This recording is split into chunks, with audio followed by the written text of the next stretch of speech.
John Fitz Rogers, how are you? I'm doing okay. Where are you right now? I am in Columbia, South Carolina. And that is where you live? That is where I live, yeah. It's not a place where you are hiding from the COVID? Well, also hiding from the COVID here as well. Along with the rest of us. Yeah. So we're very excited because we're going to be hearing your incredible bassoon piece, but I wonder if you can tell us something about it. Sure. Well, thanks so much for having me on the concert and for yet another amazing concert today. This was a bassoon quartet that was originally written for this amazing quartet called Dark in the Song. And one of the members, Mike Harley, decided to do a multi-tracked recording of the piece last year. So he did that, and the way the piece is put together, each of the players listens to their own kind of electronic pulse in headphones. These are 4 different click tracks that they hear, and the click tracks don't align at all. So they're just slightly separated from each other, which is incredibly hard to play. How does that work? It's really hard. It's really hard to do. So they're off by just a 16th note at a very fast tempo. And so what happens is it sounds like 1 or 2 super bassoons rather than 4 separate bassoons. So what we're going to be hearing today is just an excerpt of the piece. It's about 13 minutes, but we're going to hear about 6 minutes of the piece, and we sort of make this fade out in the middle of the piece. It's really hard.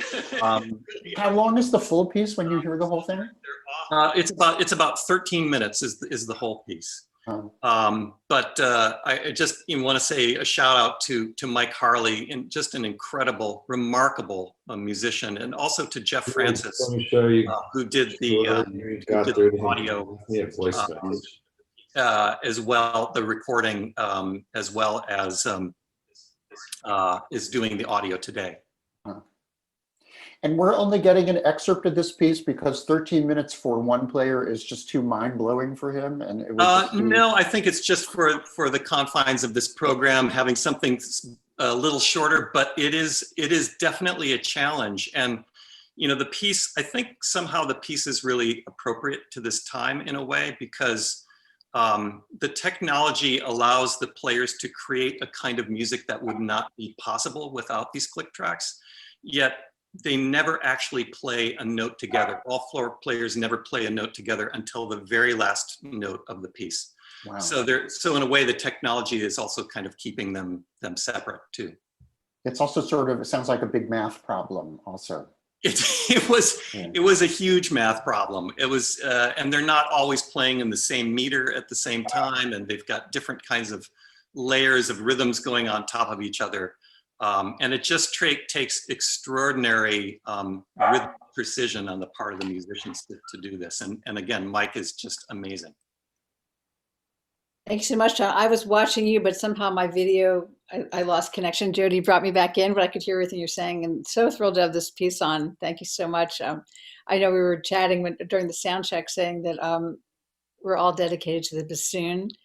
So here we've got multiple bassoonists. And Mike, yeah, is certainly a great player. So thanks so much for being a part of it. Thank you. Thank you so much for having me. So, John, thank you so much. Thank you for this piece, and thank you for writing for the bassoon.